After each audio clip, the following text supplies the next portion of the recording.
start, and how did it start? Well, I was supposed to be an engineer.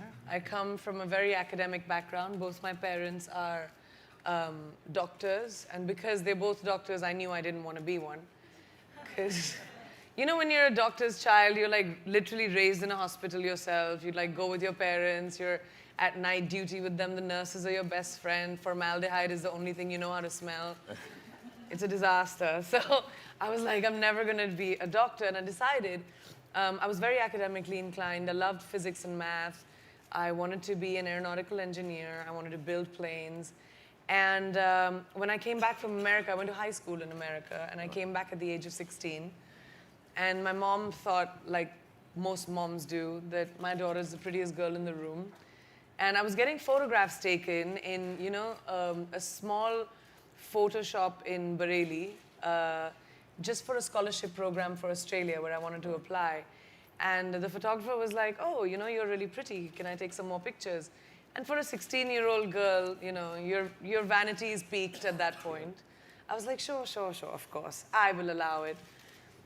Soft focus pictures with my hand on my chin like that, like disaster.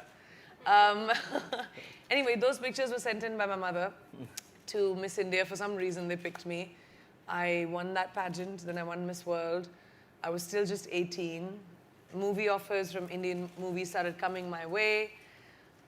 I didn't know what to do, but my dad and I had a chat, and my father told me that, you know, I never want you to have a what if in your life. You're 18 years old, give it a shot for a year and a half. If you're terrible, you can always go back to college. You'll know you can't act. Right. And if you're not, then you'll know that you found your calling. So would you say that the first launch pad into this world was almost accidental? It's Oh, not for sure, something it was a you wanted fluke. It's not something you wanted to do all your life? No. Do you believe in happy accidents or fate or act of God that sort of guides us into? I believe in destiny. You do. I do believe that destiny and hard work go hand in hand. Destiny will make you find opportunities. It is up to you and your aptitude to recognize them. I was not born with a silver spoon. I think none of us are. And you can't replace hard work, hustle. You cannot replace, you know, wanting something bad enough and actually going after it. But is the move from being beauty queen to an actor automatic? Does that sort of happen to everybody? No, it doesn't. We've seen, as the Indian media loves to point out sometimes, models can't act, how many models have been actors, and beauty queens, how many beauty queens have been actors. We get thrown that all the time. But to me, I think it's a very organic process, and it's very individual. The first opportunity for your first or second film, or maybe even a third one, will come to you because you're a famous beauty queen, or you're the son and daughter of someone, or you're recommended by someone. But the audience is too intelligent today. They always have been. They know who they want to watch, and it's called that's why it's called an X Factor. Yes. You don't have to be the prettiest girl in the room. You don't have to be the most talented. People just want to watch people sometimes, and that's what happened to me. And we can see that, you know, not everyone who perhaps made that move sustained over time. I have a question that I want to get it out of the way. You've said once that you're a proud feminist. Yes. Is that compatible with beauty pageants? So, what does feminism mean to you as a man? Me? No, I'll answer the question that way, because I really do want to. I just want to get a perspective. I take my cue from Justin Trudeau. Okay. That's a good person to take a cue from. It's equality. It's coming at equality from the angle of perhaps the side that may not have had equality. So basically, it's giving women the ability to make their own choices without being judged. Yes. So who decides if a beauty pageant is feminist or not? That's my decision as someone being a part of a beauty pageant. And for me, it was amazing. It gave me wings. It gave me the ability to stand on my own feet and find a career.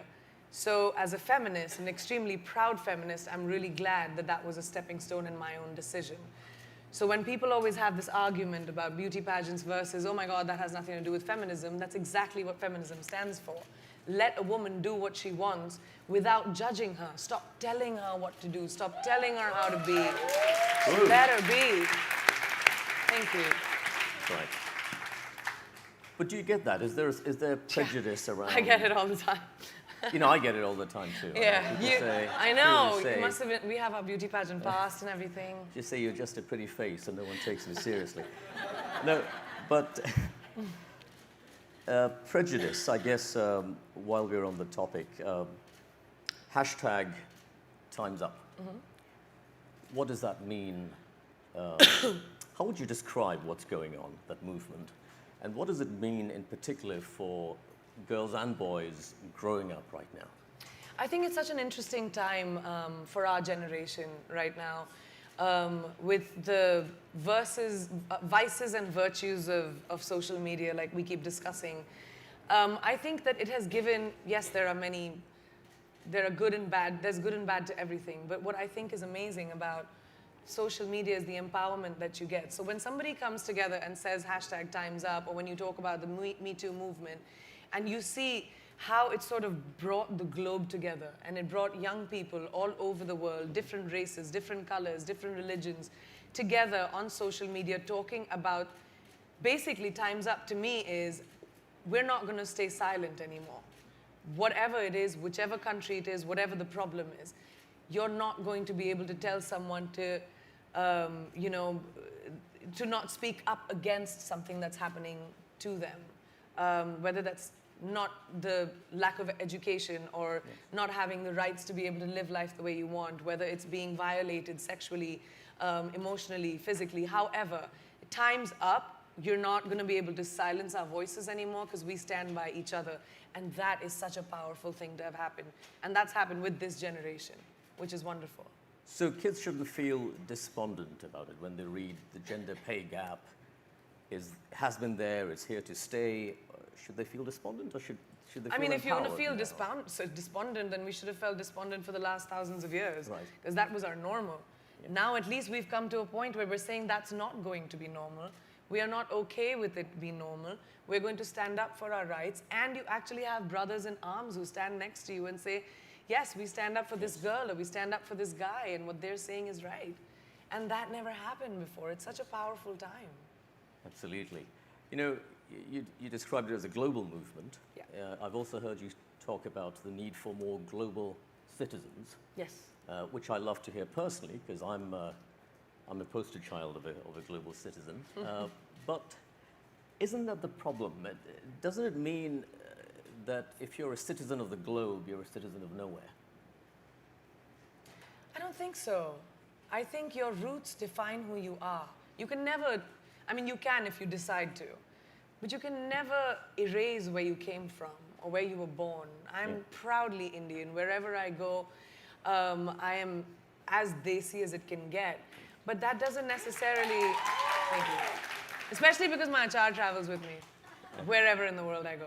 But I'm as desi as it gets, but that doesn't mean I'm not concerned or aware about what's happening in the world. That doesn't mean that if I'm living in India or if I'm living in America, I won't be concerned about what's happening in Europe or what's happening in Sierra Leone or what's happening in Jordan. You know, I am a global citizen because the world matters to me. And when I talk about everyone becoming a global citizen, the privileged lot of us sitting in this room, educators, influencers, people who have the ability to have a roof on their heads, make decisions for ourselves. Everybody in the world today is trying to work really hard to make sure that their kids have a great future, that they can do the best that they can for their families.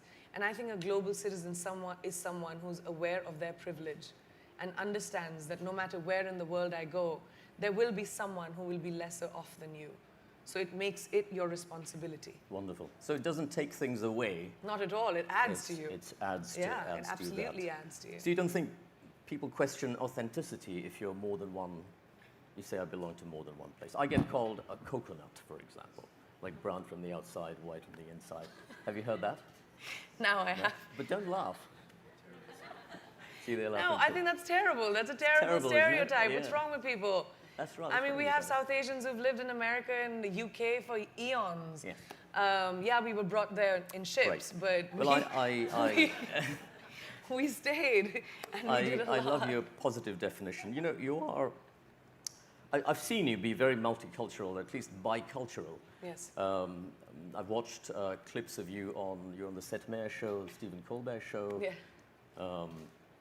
quite a few others, and now, of course, you're on the Lutfi Siddiqui show. I'm on the which Lutfi is about- Siddiqui show.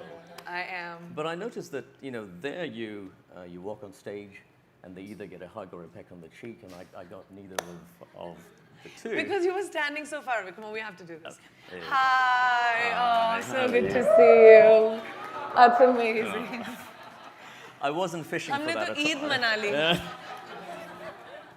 We The did other- Eid Mubarak a little earlier than we should have. The other thing is, I know you are sensitive to the word Bollywood.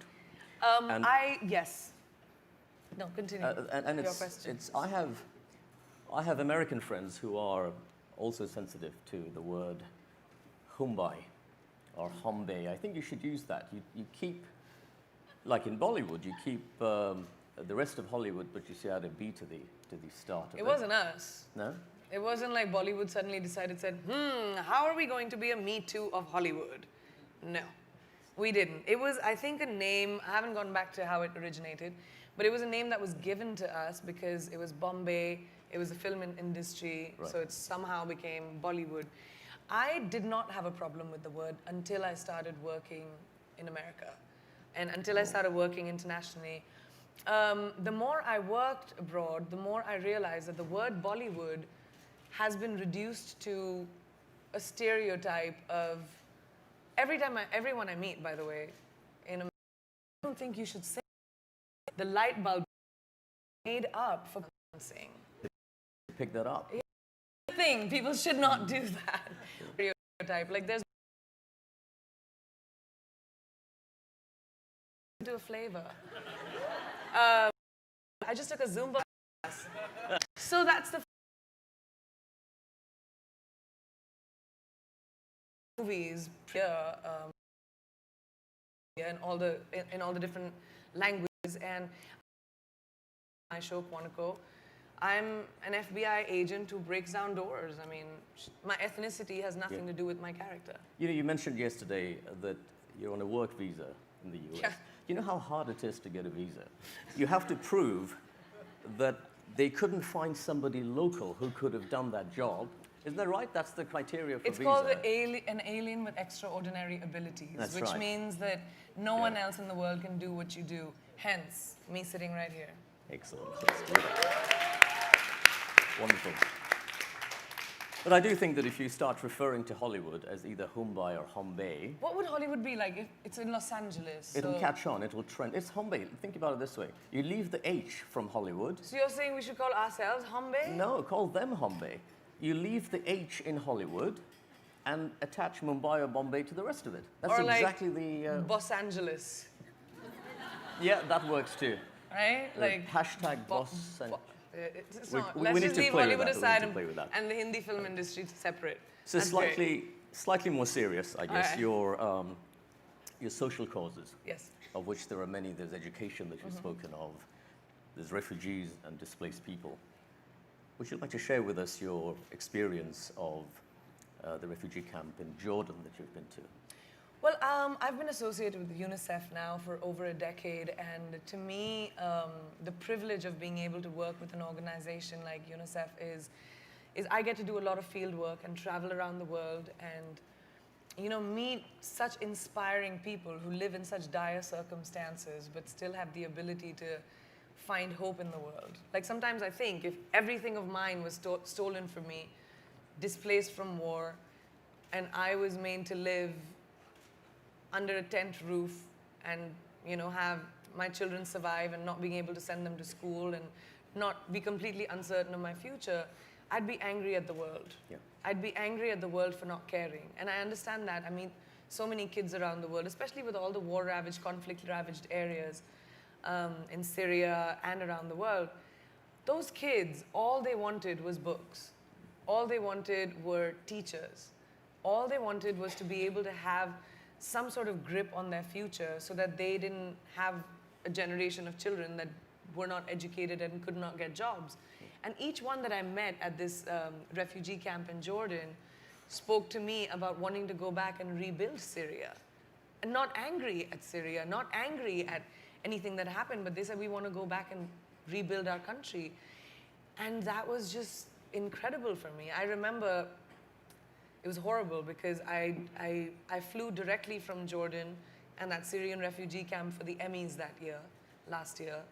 And my dress was this custom-made Balmain gown, and I was wearing about 50 carats of diamonds that day. And when I landed in for the Emmys, I remember I was sitting for hair and makeup, and my makeup artist was doing my makeup, and I suddenly like had tears down my eyes, and she said, "What happened?" I said, "This just in my head, I can't. I mean, from where I have come and what I've seen, and how little people have to survive on, and then there's this business that I have to do what I do." But I was explained that we're a means to an end as public people. And if I didn't do this, I guess I wouldn't have the opportunity to bring light to that. That's right. But as a human being, it shook me to my core. You bring spotlight to these things. Closer to home, I don't know if you've been following the Rohingya crisis. Yes, I have. People displaced in Myanmar across Yes, I the have. border. It's unbelievable. Any like, the thoughts on genocide that? Any? I mean, just around the world, and this is, I'm hoping I can do a field visit soon. I hope that can happen through UNICEF. We've been working on it, but I just think around the world, just have we become as a society desensitized to this? Do we wake up every morning and we read about hundreds of, we see kids washing up on the shore, we see children desensitized. We hear about shootings in America, we hear about bombings in Syria, we hear about genocide in Rohingya. It's like, so as a world, I feel like my thoughts are that. My thoughts are, can we not ignore the parts of the world where this is happening? Can we be affected as human beings? Can we sit down and feel in our hearts and in our guts that this is wrong, and as a global society make noise enough to be able to change things? Do you see this as a failure of leadership? I mean, I don't see this as a failure of leadership. Including Nobel Prize winning leadership. No, I do think that I do think that leadership needs to definitely change its gaze, and definitely leadership, governments around the world need to be able to, you know, understand that this is a humanitarian crisis around the world. This is not a regional crisis. This is human beings. And yes, as a world, we need to pay more attention to it. I definitely think so. So I have a few more questions, but let me open it up to the Yes, audience please. before I get to those. There's quite a few hands up there. You know, I made the mistake of asking social media if they had any questions.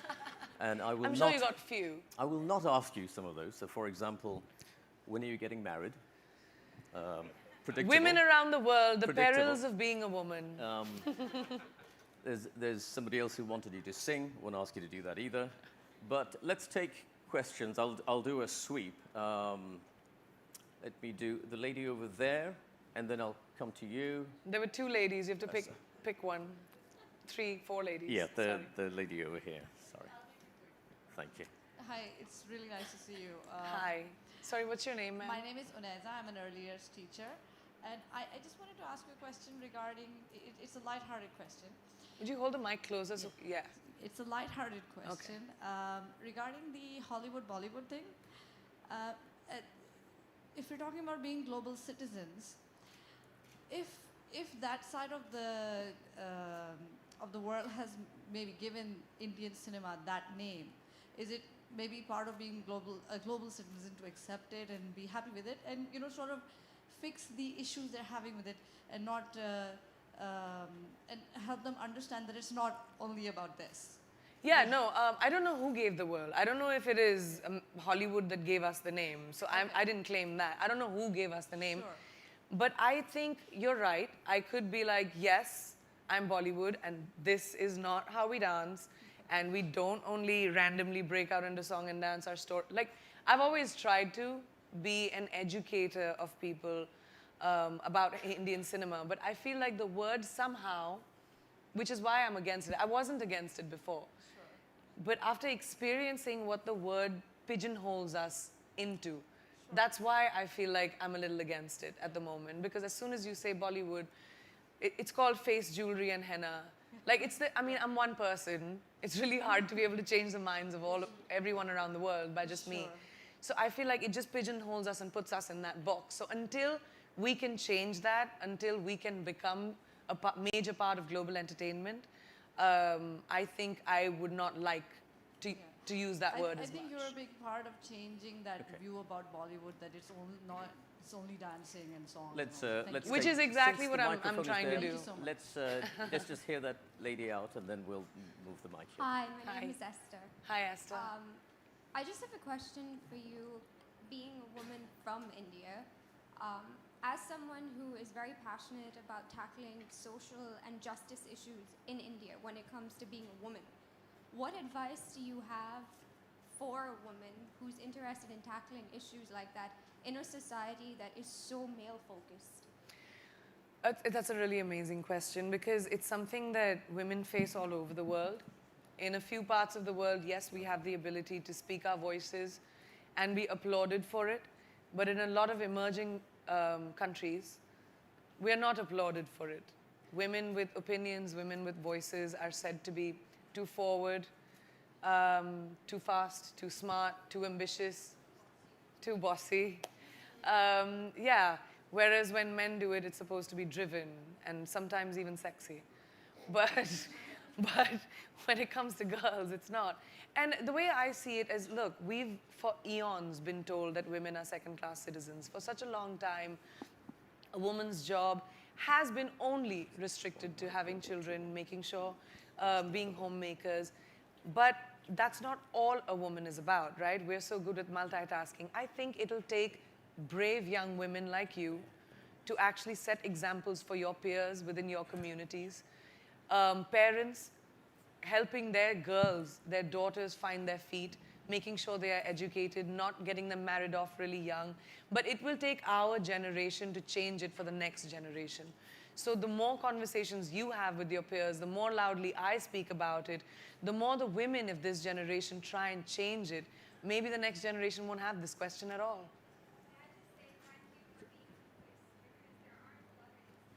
So thank you very much. Thank you. Thank you. I try. We'll take 3 questions in quick succession. So that you're Up to you. This is your show. sure. Just a guess. Hi, Priyanka. I'm Sai from Bangladesh. Hi, Sai. So thank you for taking the interest in Rohingya crisis. Of course. Moving on a little bit, you started with the feminism part.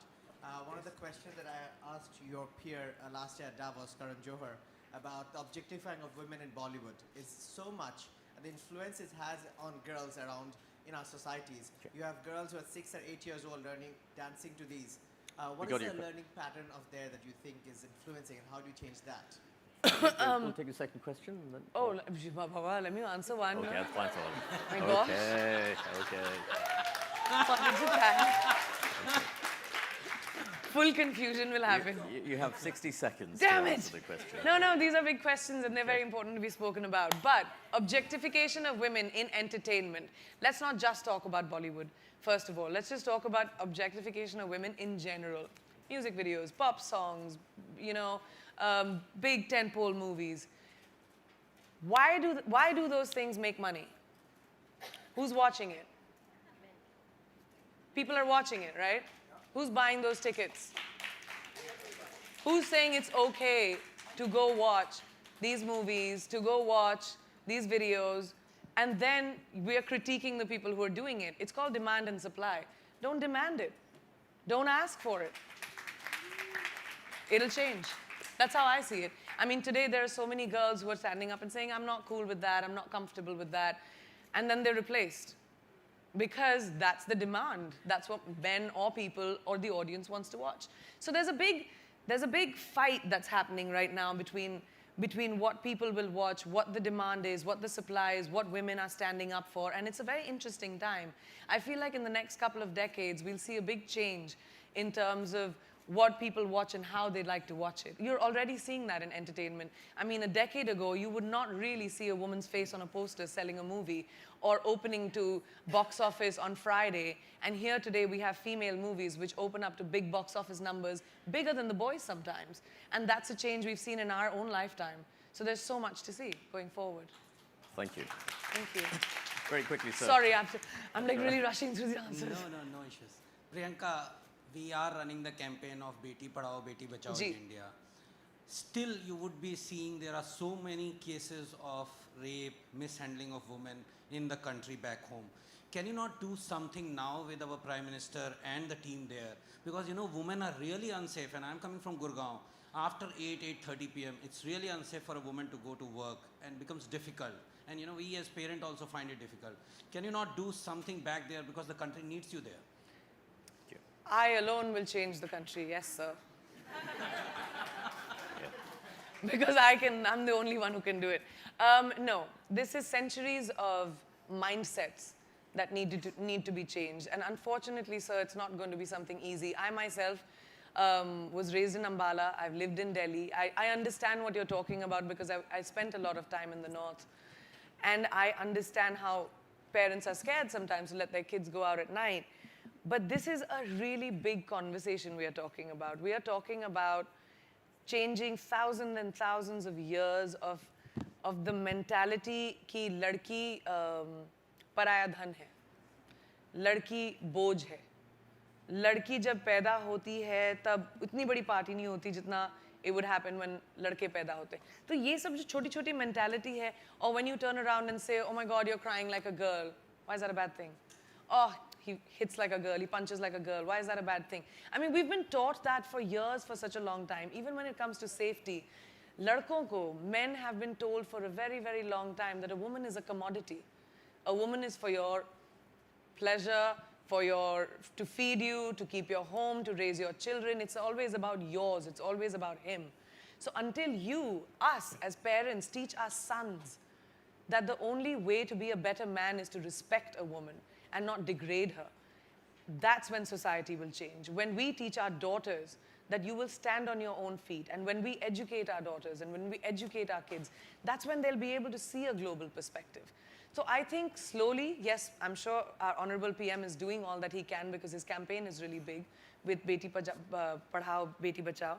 And I'm sure there's a lot that's happening. But the only thing we can actually do is get people to change their mindsets. I think that's a very, very important thing that needs to happen within the world, actually. Thank you. Hey Priyanka, okay, my name is Saika and I'm a student from Jumeirah College. Hi, Saika, how are you? I have a question for you. So you said you've come from a very academically driven background, and I've noticed in my school and schools across the Middle East that the STEM subjects like maths and science usually take priority over the more creative subjects, even the languages like science, like art or music. So do you think this is a problem, and if so, how do you think we should tackle it? You think people take the academic subjects over the arts? Yeah. I do think that in our part of the world, people do prefer academic jobs because it means job safety. You know, being a lawyer, being a doctor, being an engineer. I come from a family of all engineers or all doctors because of the same reason, that I think parents feel that if you're educated and you get a degree and you get a job like that, it'll assure you a better future. So yes, maybe that's a perspective. But the other perspective is today in the business that we live in the world that we live in, job opportunities have expanded so much. Like even if you just think of entertainment, you don't just have to become a director or an actor or a producer to be famous. You can get into media, you can get into digital, you can get into, there are so many aspects, marketing, to just film and entertainment. So in the same way, I think the world has expanded a lot more. And the smart way of doing it is to, and I tell all young kids who come to talk to me about this, make a business plan, okay? A 10-year goal or a 5-year goal for your parents. Negotiate. Tell them, this is what I want to be, and for me to become a big media consultant house, I'll have to do this, I'll have to do this, I'll have to do this, I'll have to get a job here, and work them through it. And say, this will be my annual salary, projected. You work on it, I do that with my parents. I used to negotiate with my parents, like, properly on pen and paper, pros and cons, and I used to get away with whatever I wanted. So do that. Thank you, thank you. So, Priyanka, I have a dilemma. Yes, sir. I see 12 minutes on the clock. Oh my God, this is really stressful. I've been told that you need to rush, that we don't have much time. Is it okay to take the 12 minutes? Yes, 12 minutes, can we take it? Let's do that. We must take 12 minutes. We will be taking 12 minutes. Yes. There you go. I'll change faster for the evening. Okay. Good afternoon, Priyanka ma'am. My name's Advait. I'm Hi, a student here in Dubai. Thank you for your answers about the refugees in Jordan or refugees all around the world. Well, about the crisis, we see kids dying, we see people getting something that they don't really deserve. They don't deserve that brutality. Do you think that we've failed as humanity? And while I agree that all of us have the intellectual wisdom here to know that we need to do something, what do you think we need to do immediately to better the lives of those people who don't really deserve anything of what they've been getting so far? You see, when it comes to conflicts around the world, as humanitarians around the world, we need to feel strongly enough to associate, that's what I do, is to associate yourself with organizations which have the ability to move heads of states and governments. So when I stand at the United Nations General Assembly and I speak to heads of states from around the world, I can implore and say that we need to bring attention to these areas which require it. So for me, that's my biggest ability to do that. You as students have such a huge power to be able to get petitions around the world, write into governments, write into people all the time. Like with Global Citizen, have you heard of Global Citizen? There's an organization that I do a lot of work with, where we do a concert every year in New York, and we did one in India last year as well.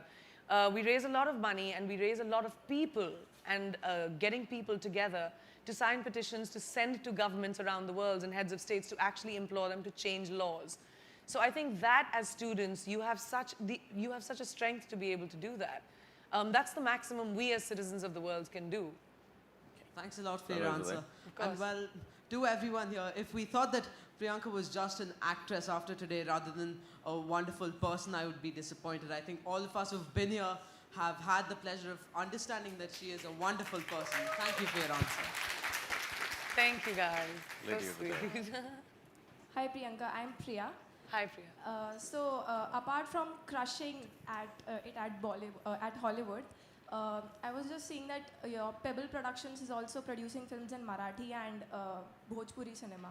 So do you consider yourself to be an entrepreneur? And also, I'm not able to connect, like you are being such a big actress and you're also focusing on regional cinemas. Like, what is your aim? Like, what is the goal which you're seeking for? So while everyone's going international, I'm going local.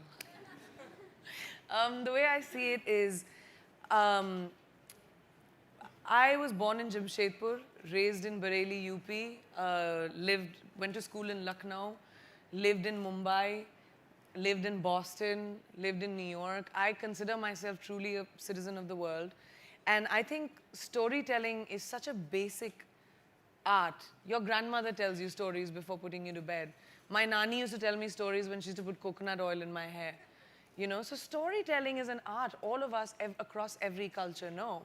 So whether it is a giant Hollywood production or a big Hindi movie or like a beautifully small, well-told Marathi ventilator that I made, which was my first Marathi movie, it's just storytelling. And to me, my company, which is Purple Pebble Pictures, stands for giving opportunities to new talent. When I joined the film industry, I didn't know anyone. Everybody else was uncle, auntie, somebody or the other to somebody or the other. So they'd like grown up together. Every time I went to a party, people would be like, oh, hey, blah, blah.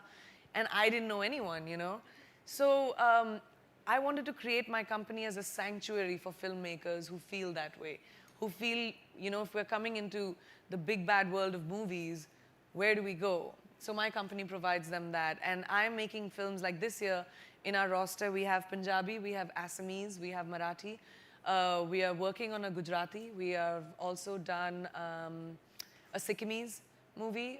So I'm trying to explore. I'm also developing American, like with TV and features. I'm developing a Hindi film. I'm doing a reality show. So yes, I do think I consider myself an entrepreneur. Come over here. Next question, and then the one over. Hi, Priyanka. My name is Nusrat. Hi, Nusrat. How are you? Sorry. I'm good, thank you. I'm from Bangladesh. So it's been an honor to hear you speak over the last 2 days. Thank you. I've been following you all through.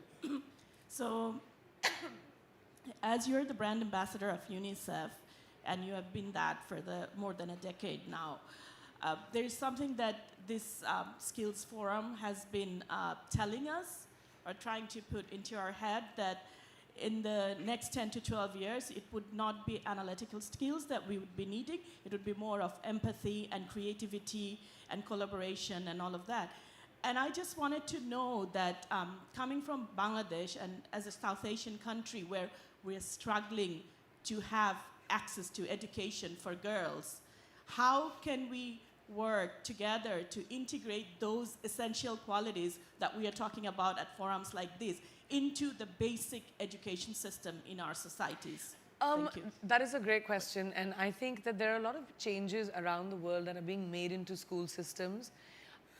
I mean, I do believe that South Asian schools, even though we're fighting for quality education a lot, do prepare us a lot more to work around the world. I went to school in both countries, and it's really hard. It's a lot, but it prepared me for school anywhere else in the world when I went. I mean, I did ICSE, and I was like ahead of my class everywhere I went. But to integrate exactly what you're talking about, life skills, to integrate being able to collaborate with each other, I think those are really things that need to be inculcated into the education system all over the world in a big way. And I do hope something happens around that. But while it is not happening, I think it is up to us as society to be able to give children that cohesive upbringing, to be able to give them spaces and places to play, to be able to find their creative side, to be able to, I mean, now we don't have libraries anymore, but like to find those kind of things where kids can find their feet and their calling. I think that would be important. Right. The gentleman over there. Hi, Priyanka. My name's Amlan Roy. Hello, and sir. I just wanted to get your opinion on one thing. First of all, fantastic interview, great interviewing by Lutfi. Thank you.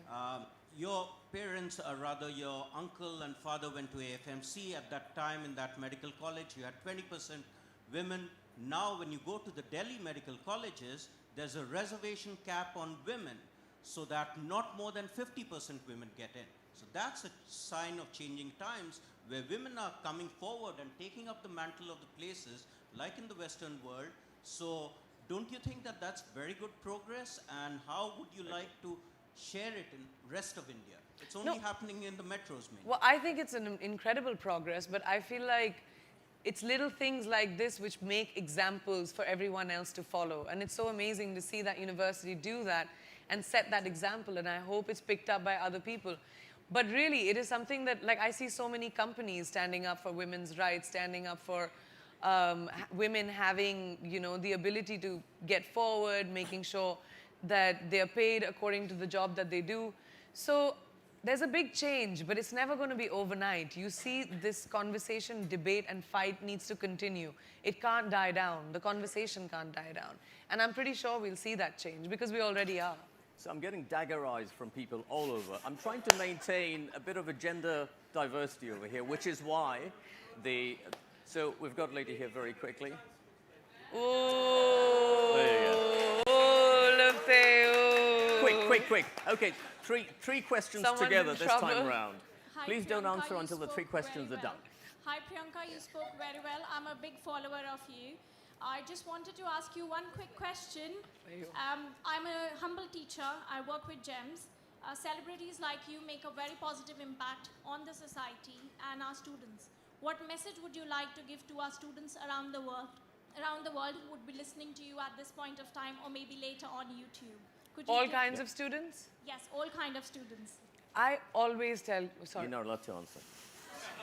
Second one, please. I have a gag order. I'll forget the question. No, what message? I'll remember the questions. The second question, please.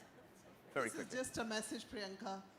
We've been very, very proud of you, listening to you. Not that this is the first time, but both our daughters are away to universities, and we would like all the girls of India, the world, to imbibe the values you have, stand up for yourself, and make everyone proud and make the change that you're trying to. You said, I'm alone and I can't do, but I want you to know that your voice is powerful. It reaches a lot of people. So it's not a question, it's a message for you. Thank you. So I we'll take another appreciate that question. so much, ladies. Thank you. This is a question to the feminist Priyanka. In Indian movies So are you not a feminist? No, hold on. I am not arguing about I'm just saying I don't know too question. many people who are not feminists anymore. Yeah, So I that's am why asking I'm you a question. let be a day when you will be interviewing me. Okay, now my question is I'm that very good at it. in the Indian films, very frequently we see a scene that for some stupidity of a boy, a girl gives a slap. As a feminist, I haven't seen you ever complaining against the abuse of a man. Where is your equality? Where's mine? If God forbid, if a man slaps a woman, it's a crime. The sky fall on the land, on the earth. I'm loving this question. Yeah. Bring it. And the other, if on the screen Yeah. a girl slaps a man, Yeah. where is your protest as a feminist? Where is the equality? Okay. Can I answer that? Please. Can I please answer it? Okay. I'm gonna, 30 seconds. Oh to my answer gosh. that. I can't do it in 30 seconds. Come I'm going to start with this one because this is epic. All right. All right, great. So you're saying when a man Eve teases a woman, she slapping him is what was the word you said? Is abuse of a man. When a man is Eve teasing a woman and she's walking by and he's like, "Ooh, kya lag rahi hai? Kaisi chal rahi hai?" A woman shouldn't go, "Chal be." Psh. You're saying that's wrong.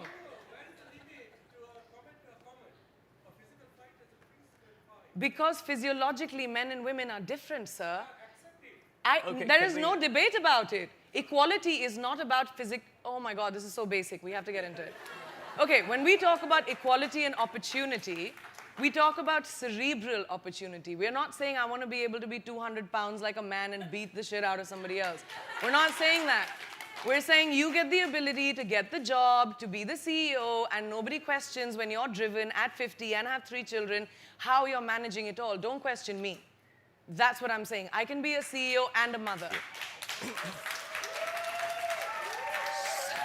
So when a girl slaps a guy, when he Eve teases her, he deserves it. A positive message for people in schools all over the world. Yes, for students all over the world.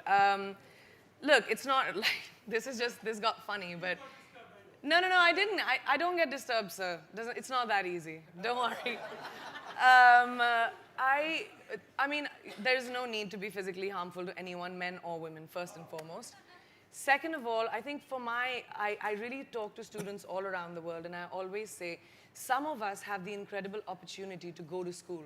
Some of us have the incredible opportunity to get books, to get a quality education. The ones that do, the ones who have that opportunity need to remember how privileged they are. Do not take your education for granted. Go to school, graduate, make a future for yourself so that you can make a future for this world. Because we depend on the kids that go to school, because there are thousands and millions of kids that in this generation will not have that. So compensate for the ones who don't get it. Make opportunities for the ones who don't have it. Understand your privilege and change the world. That's what I would say to students. Can I just say 2 things? Firstly, Yes. I don't know that gentleman. Secondly, we're run out of time, but before... But I'm still curious, sir, are you a feminist?